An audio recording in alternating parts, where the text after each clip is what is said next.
Imagine caminhar por uma floresta antiga, onde o silêncio parece pesado demais, e cada passo afunda não só no musgo, mas em algo muito mais perturbador.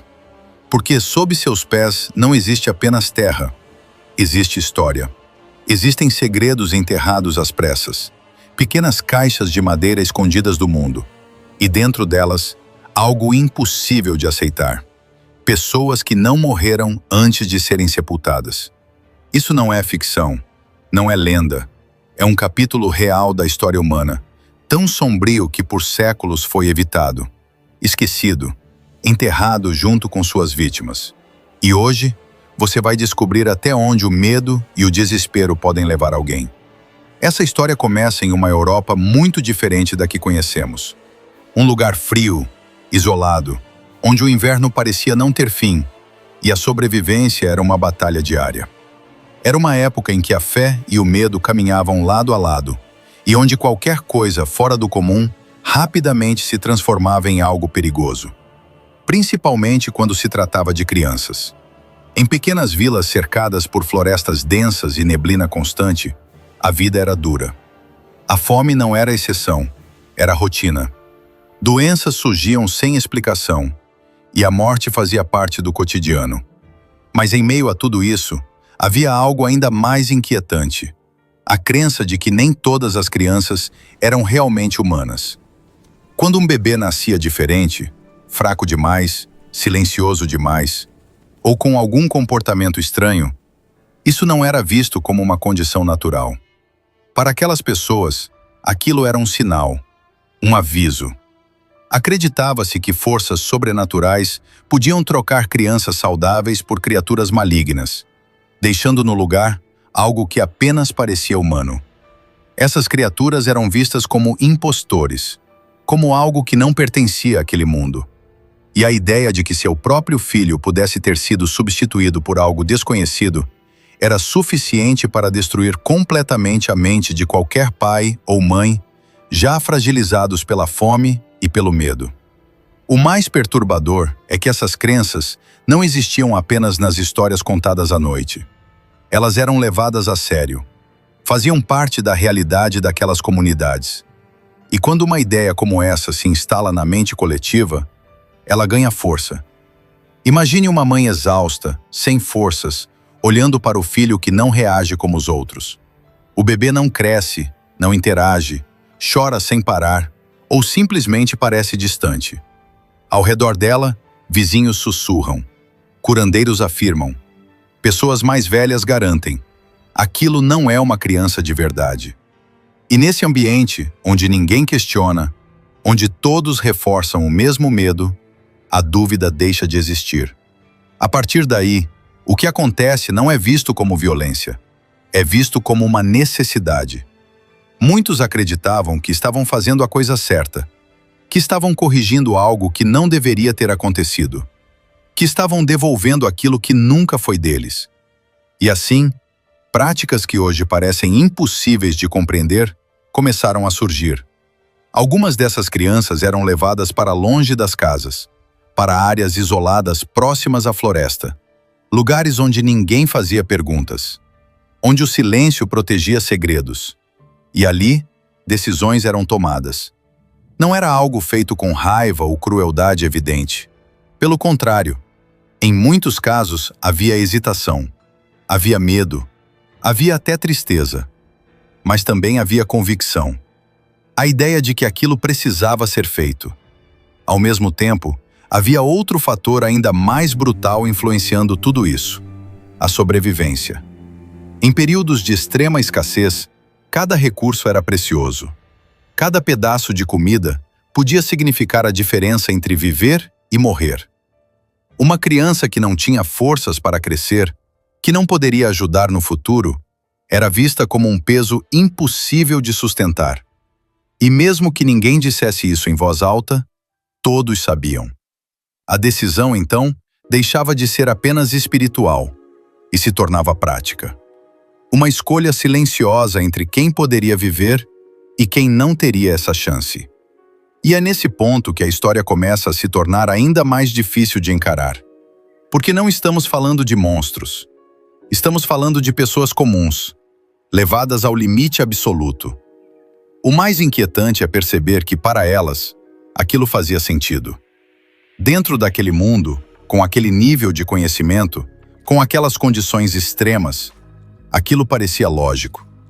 E talvez seja exatamente isso que torna tudo ainda mais perturbador. E é justamente nesse ponto que a história atinge o seu momento mais pesado. Porque entender o contexto não torna essas ações menos dolorosas, apenas mais humanas. E talvez seja isso que mais incomoda. Relatos preservados ao longo dos séculos, além de evidências encontradas por arqueólogos, ajudam a reconstruir o que acontecia depois dessas decisões silenciosas. Muitas vezes, tudo era feito longe dos olhos da comunidade mais religiosa, especialmente da igreja, que condenava oficialmente esse tipo de prática, mesmo sem conseguir impedir que ela continuasse acontecendo nas sombras. Durante a noite, quando o vilarejo finalmente se aquietava, pequenos grupos deixavam suas casas em silêncio. O destino quase sempre era o mesmo. Áreas afastadas, próximas a árvores consideradas especiais ou carregadas de significado espiritual. Lugares onde o natural e o sobrenatural pareciam se misturar. O que acontecia ali não era tratado como um crime comum. Para muitos, aquilo era um tipo de ritual, uma tentativa de resolver algo que estava errado. Em alguns casos, as crianças eram enterradas com objetos ao redor, como se aquilo tivesse algum propósito maior.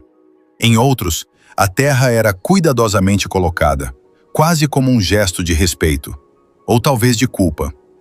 E o silêncio que vinha depois disso era absoluto, um silêncio carregado de tudo aquilo que não podia ser dito. O mais impressionante é que séculos depois, quando esses locais começaram a ser estudados, os vestígios encontrados revelaram detalhes que confirmam o quanto essas práticas eram mais comuns do que se imaginava. Enterros fora de cemitérios oficiais, corpos posicionados de maneiras incomuns, objetos colocados junto aos restos mortais com significados que apontam para medo e não apenas luto. Em algumas descobertas, havia sinais de tentativas de conter algo, como se mesmo após a morte, ainda existisse o receio de que aquilo pudesse voltar. Isso mostra que o medo não terminava com o fim da vida. Ele continuava.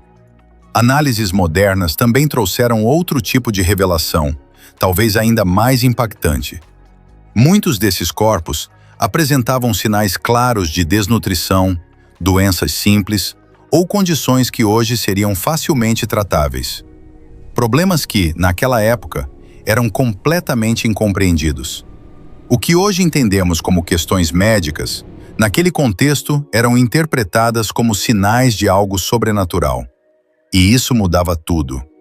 A ignorância, somada ao medo e à fome, criava um cenário onde decisões extremas pareciam justificáveis.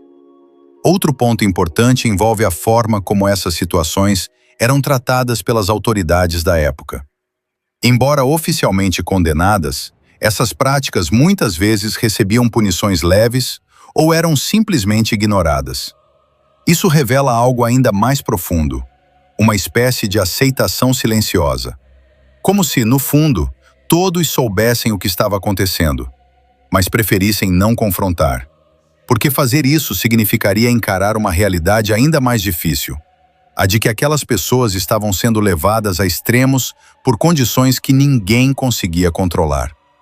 E assim, esses eventos continuaram existindo por gerações, passados de forma indireta, como parte de uma cultura moldada pela necessidade e pelo medo.